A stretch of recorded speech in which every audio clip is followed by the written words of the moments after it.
bukan karena kebaikanku, hanya oleh kasih karunia-Mu Kau pulihkan aku, layakkanku untuk dapat memanggil-Mu Bapa. Kau beri yang ku pinta saat ku mencari, ku mendapatkan. Ku ketuk pintu-Mu dan Kau bukakan,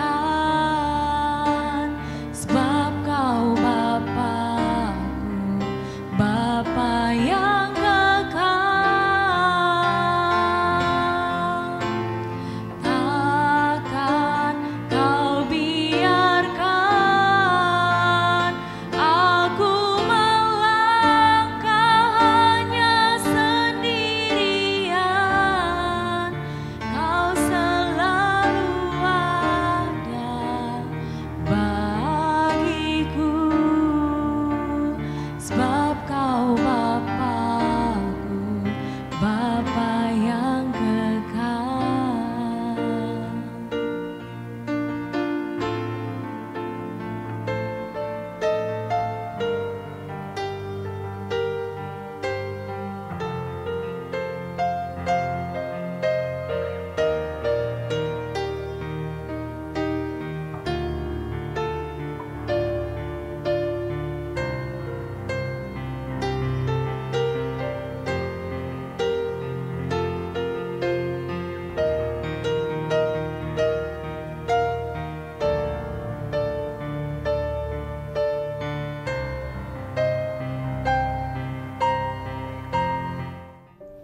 Shalom saudara-saudara yang kasih Tuhan, selamat bertemu kembali dalam Rehat Renungan Hati Sehat dari GPI Ngadinegara Yogyakarta. Sebelum kita akan belajar lebih dalam lagi, mari kita akan bersama-sama tunduk kepala mohon pimpinan Tuhan. Tuhan Yesus, puji dan syukur senantiasa kami panjatkan kehadirat-Mu Bapa, karena pada saat ini kami kembali kepersatukan untuk bersama-sama belajar akan firman-Mu. Buka hati dan pikiran kami Bapa untuk siap mendengarkan sabda-Mu. Terima kasih Tuhan Yesus, terima kasih Bapa. Amin. Saudara-saudara yang kami kasih di dalam Tuhan Yesus Kristus, renungan saya pada saat ini saya ingin beri judul dilemahkan supaya jadi kuat. Dilemahkan supaya jadi kuat. Mari kita akan bersama-sama buka Alkitab kita di dalam 2 Korintus pasalnya 12 ayat 7 sampai 10. 2 Korintus pasal 12 ayat 7 sampai 10 dan saya akan membacakannya. Dan supaya aku jangan meninggikan diri karena penyataan-penyataan yang luar biasa itu, maka aku diberi suatu duri di dalam dagingku, yaitu seorang utusan iblis untuk menggocoh aku, supaya aku jangan meninggikan diri. Tentang hal itu, aku sudah 3 kali berseru kepada Tuhan, supaya utusan iblis itu mundur daripadaku. Tetapi jawab Tuhan kepadaku, cukuplah kasih karuniaku bagimu, sebab justru dalam kelemahanlah kuasaku menjadi sempurna. Sebab itu, terlebih suka aku bermegah atas kelemahanku, supaya kuasa Kristus turun menaungi aku. Karena itu, aku senang dan rela di dalam kelemahan, di dalam siksaan, di dalam kesukaran, di dalam penganiayaan dan kesesakan oleh karena Kristus. Sebab jika aku lemah, maka aku kuat. Saudara-saudara yang kami kasih di dalam Tuhan Yesus Kristus, Rasul Paulus diberi duri dalam daging oleh Tuhan, yaitu supaya Paulus tidak menyombongkan diri di atas karunia-karunia yang diterimanya dari Tuhan, dan atas pengalaman rohaninya yang luar biasa yang dimilikinya. Duri itu dapat melemahkan dirinya, yaitu secara fisik maupun dalam pelayanannya. Sehingga sampai 3 kali Petrus berseru agar duri itu disingkirkan dari hidupnya. Tuhan tidak mengabulkan permohonannya. Tuhan ingin agar duri itu tetap ada di dalam dirinya. Justru melalui kelemahan itu, kuasa Tuhan berperan di dalam hidupnya. Saudara-saudara yang kami kasih di dalam Tuhan Yesus Kristus, pada awal bulan 3, tiba-tiba saya ditelepon oleh adik saya di Semarang dan memberitahukan bahwa ibu kami jatuh dan dibawa ke rumah sakit. Pada saat itu, saya langsung ke Semarang dan menuju ke rumah sakit.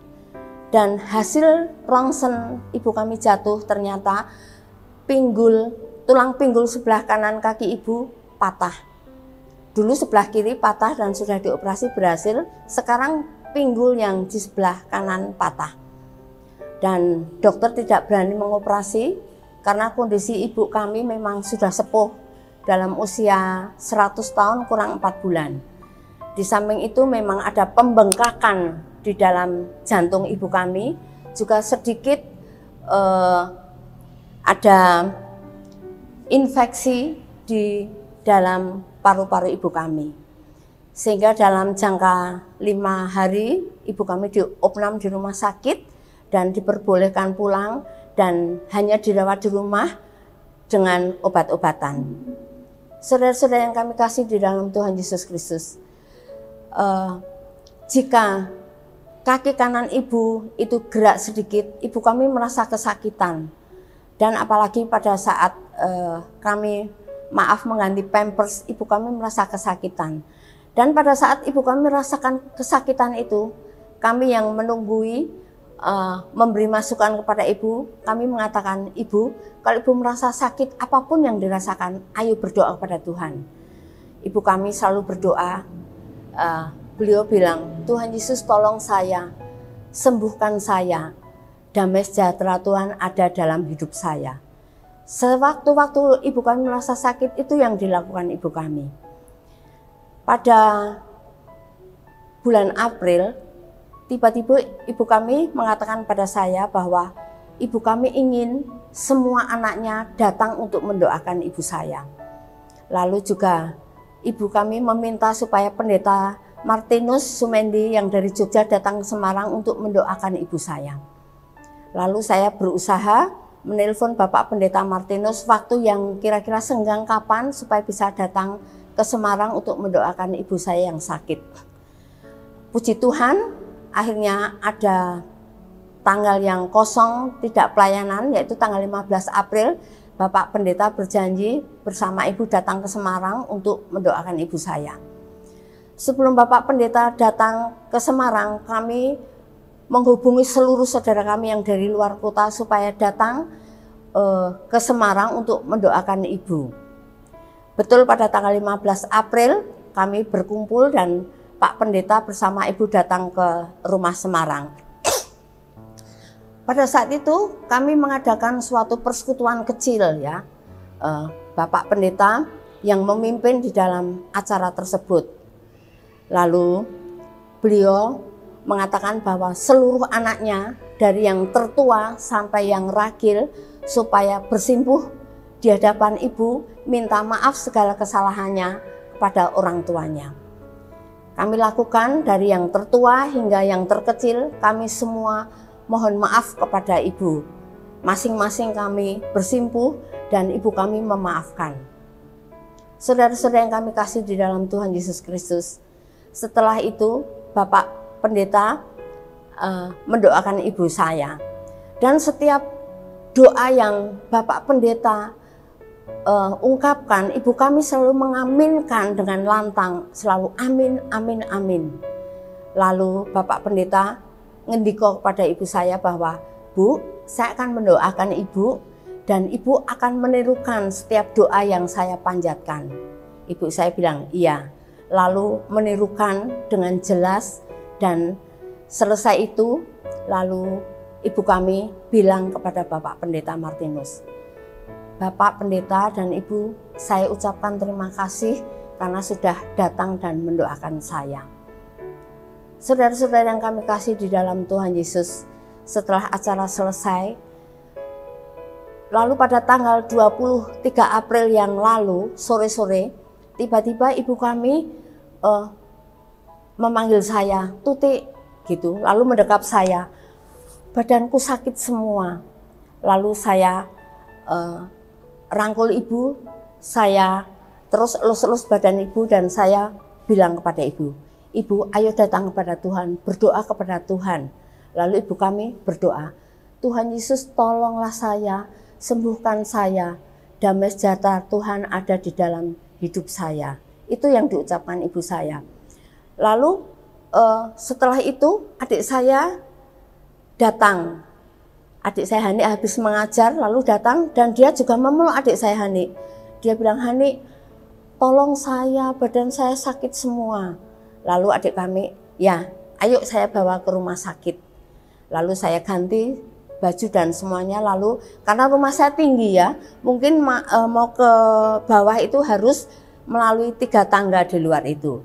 Lalu sudah itu ibu saya dibopong adik saya, lalu dibawa ke bawah, naik ke mobil. Posisi bisa duduk, dan ibu kami bilang dingin. Lalu kami ambilkan selimut, dan saya duduk di sebelahnya, saya dekap ibu erat-erat. Saya bilang, ya Bu, saya dekap. Lalu sempat ibu kami bilang, aku mau dibawa kemana? Lalu saya bilang, ibu mau dibawa ke rumah sakit, karena ibu dalam kondisi sakit supaya sembuh ya Bu. Iya. Lalu sampailah di rumah sakit dan masuk ke ruangan IGD. Di situ diperiksa dan dipasang infus. Dan setelah dipasang infus, ibu kami agak tidak pucat lagi. Dan kami menunggu di ruang IGD itu beberapa jam. Karena tempat ruangan opnam itu full semua. Dan kami menunggu pasien yang mau pulang. Sekitar jam setengah 12 malam atau jam setengah 1 malam kami baru mendapat tempat, dan kami langsung dibawa ke ruangan itu. Lalu ibu kami tertidur dan adik kami pulang, dan saya menunggu di rumah sakit.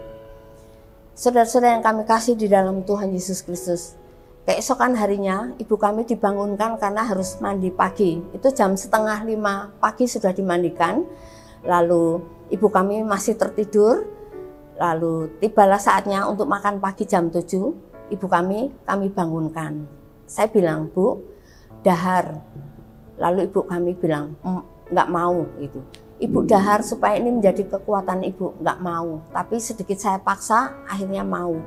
Baru 2 suapan kami masukkan ke mulut ibu kami, tiba-tiba ibu kami memuntahkan itu. Lalu saya hentikan dan tidak saya lanjutkan. Jam 9 pagi ibu kami mendapat minum kacang hijau, masih hangat-hangat, saya minumkan habis 1 gelas, dan dapat snack puding ya. Lalu kami suapin karena pagi itu tidak ada yang masuk ya untuk makan itu. Lalu dapat obat yaitu kapsul. Saya berpikir, aduh bagaimana ini? Padahal ibu kami tidak bisa masuk obat itu karena harus semuanya serba halus seperti itu ya. Lalu adik saya besuk, lalu mengatakan, dibuka aja Mbak Tuti kapsulnya, dimasukkan ke puding itu supaya bisa masuk. Ya memang saya masukkan ke puding itu, lalu saya suapin habis. Jam besuk selesai, adik kami pamit pulang. Setelah pulang, ibu kami bilang sama saya, Tut, kenapa semua pulang? Saya bilang, Bu, karena jam besuk sudah selesai, dia harus pulang dan sore nanti kesini lagi. Oh iya gitu. Lalu itu sekitar jam 12, makan siang datang, dapat bubur sumsum dan saya suapin ibu kami habis. Lalu suster bilang, Bu, habis ini harus puasa ya Bu, Ibu, karena nanti sore mau di USG. Oh iya. Habis itu Suster datang lagi, Bu, ini obat harus diminumkan untuk lambung ibu. Lalu saya tanya pada suster itu, Sus, bukankah ibu kami harus puasa? Lalu suster, oh iya ya, tapi nggak apa-apa Bu, karena ini cair. Oh ya, lalu saya mencoba untuk meminumkan, ibu kami nggak mau. Dia menutup rapat mulutnya sehingga obat itu tidak bisa masuk. Saya berpikir bahwa nanti saya masukkan. Saudara-saudara yang kami kasih dalam Tuhan Yesus Kristus, siang itu ibu kami, saya ke Loni ya, saya bilang, ayo ibu tidur istirahat. Saya los-los gitu, yang merasa ibu barang sakit, lalu ibu kami tertidur. Lalu sampai jam 3:30 sore, perawat datang, lalu membangunkan ibu kami. Yang, ayo yang mandi sore. Saya bilang, ya, saya bilang gitu. Lalu ibu kami mau dimandikan, saya bilang sama suster, ini tangan ibu yang kena infus ini kok bengkak ya? Oh iya, ya tak ganti, lalu dilepas diganti tangan yang sebelah kanannya. Saudara-saudara yang kami kasih dalam Tuhan Yesus Kristus, setelah selesai mandi, ibu kami masih dalam posisi tidur ya, enggak bangun. Lalu sebentar kemudian suster perawat datang dan bilang, Bu, Eyang mau saya bawa ke ruangan USG. Oh ya, ibu di sini saja. Ya, saya tunggu di kamar. Ibu kami dibawa di ruang USG untuk diperiksa. Setelah beberapa saat kemudian, ibu kami sudah kembali ke ruangan dan ibu kami posisi masih tertidur. Lalu suster membangunkan ibu saya. Yang bangun. Nggak bangun. Lalu saya membisikkan ibu saya dan saya mencoba menepuk-nepuk pipinya, Bu, ibu ayo bangun. Ibu saya nggak bangun. Lalu saya tanya pada susternya, suster bagaimana ini? Saya gitu. Terus suster bilang, oh nggak apa-apa Bu. Ya sudah, karena saya awam, oh ya sudah. Saya tunggu, lalu sore itu mamanya Flandi datang. Lalu saya bilang, Bu tolong jagain ibu saya dulu ya, saya mau mandi dulu. Oh ya, ya Bude gitu. Lalu saya mandi, habis mandi, mamanya Flandi bilang, tadi suster kesini Bude mengambil darah Eyang, katanya mau diobservasi dan nanti hasilnya dokter jaga yang akan menjelaskan. Oh iya, saya bilang itu. Beberapa saat kemudian Ayu dan Flandi datang, karena itu sore, jam besuk sore dia datang. Lalu tiba-tiba saya dipanggil perawat, Ibu disuruh ke ruang perawat karena dokter mau bicara sama ibu. Oh iya, lalu saya mengajak Ayu supaya juga mendengarkan apa yang dikatakan dokter itu. Betul, setelah saya datang ke ruang perawat dan bertemu dengan ibu dokter, lalu dia memberitahukan bahwa, Ibu anaknya, dia tanya. Iya, saya anaknya, saya gitu ya. Saya mau bicara sama ibu. Hasil USG ibu semuanya itu jelek, nggak ada yang baik. Lalu bagaimana ibu? Apakah ibu mau menunggu ibu secara alami? Mungkin dalam arti kata ibu sudah maksudnya nggak lama lagi meninggal. Tapi dia nggak mengatakan seperti itu pada saya. Apakah secara alami ditunggu? Apakah ibu mau dibantu dengan peralatan kedokteran? Saya bilang, Dok, tidak Dok, saya tidak mau ibu kami tersiksa karena oleh alat-alat itu. Kami memutuskan bahwa kami tunggu ibu kami secara alami. Biarlah kehendak Tuhan yang jadi. Itu yang saya katakan pada dokter. Oh ya, lalu dokter menulis surat dan saya harus menandatangani persetujuan itu. Setelah itu saya masuk kembali ke ruang ibu saya. Saya lihat kondisi ibu saya semakin melemah. Lalu seorang dokter datang lagi ke ruang ibu saya. Dia mengatakan, Bu, perkenalkan saya Dokter Yosef, ya, laki-laki. Saya dokternya Ibu Suwarni. Oh ya. Lalu dokter bilang, Ibu lihat keadaan ibu sekarang? Iya, saya bilang itu. Ya seperti itulah keadaan orang tua ibu. Jadi semua hasil dari USG dan semua pemeriksaan itu semuanya tidak bagus. Jadi saya mohon dengan sangat ibu lupakan semua hasilnya itu, karena dibuang jauh-jauh tidak ada gunanya seperti itu. Ibu sudah tenang. Lalu tanya pada saya, Dokter Yosef, agama ibu apa? Saya Kristen dok, saya bilang gitu. Lalu dokter bilang, ya saya akan turut mendoakan ibu. Saya lihat ibu sudah enak gitu. Jadi tolong ibu atau eyang dijagai ya, jangan sampai ditinggalkan. Dan coba di telinganya ibu membisikkan, mendoakan dan mengajak untuk memuji Tuhan. Ya dokter. Lalu dokter pamit dan saya ucapkan terima kasih pada dokter atas masukan-masukannya. Saudara-saudara yang kami kasih di dalam Tuhan Yesus Kristus. Pada saat itu, saya tidak tahu kenapa Flandi tiba-tiba ngebel atau menelpon pendeta Martinus di Jogja. Karena saya tahu pada waktu itu, hari itu adalah hari yang sangat penting, ada acara pengukuhan. Dan puji Tuhan ternyata acara itu sudah selesai. Lalu Bapak Martinus menelpon ibu saya. Beliau mengatakan, ibu, saya pendeta Martinus dari Jogja. Saya mau mendoakan ibu ya. Saya bilang sama Flandi, ibu sudah nggak bisa merespon, tolong HP-nya didekatkan telinga ibu. Saya bilang gitu. Lalu betul HP-nya didekatkan telinga ibu dan Bapak Martinus mendoakan ibu saya. Setelah selesai, lalu Flandi menelpon pendeta dari GBI Kisik Dronop di mana ibu kami bergereja, yaitu pendeta Agus Yulianto, supaya datang ke rumah sakit mendoakan ibu saya. Lalu saya menelpon saudara-saudara saya yang di rumah supaya cepat-cepat datang ke rumah sakit karena ibu dalam kondisi sangat menurun. Lalu adik-adik sudah sampai ke rumah sakit, pendetanya Agus juga sudah sampai ke rumah sakit, kami semua mendoakan ibu kami. Dan setelah berdoa selesai, kami melihat kondisi ibu kami memang semakin melemah. Lalu apa yang kami lakukan? Kami beserta anak-anak memuji pujian yang ibu kami sukai, yaitu jalan serta Yesus dan mengundang Gusti. Kami terus memuji nama itu. Dan setelah itu kami semua mendoakan ibu, menyerahkan semuanya kepada Tuhan supaya kehendak Tuhan yang jadi. Saudara-saudara yang kami kasih dalam Tuhan Yesus, saya ngelus-ngelus ibu saya mencoba memejamkan mata ibu saya.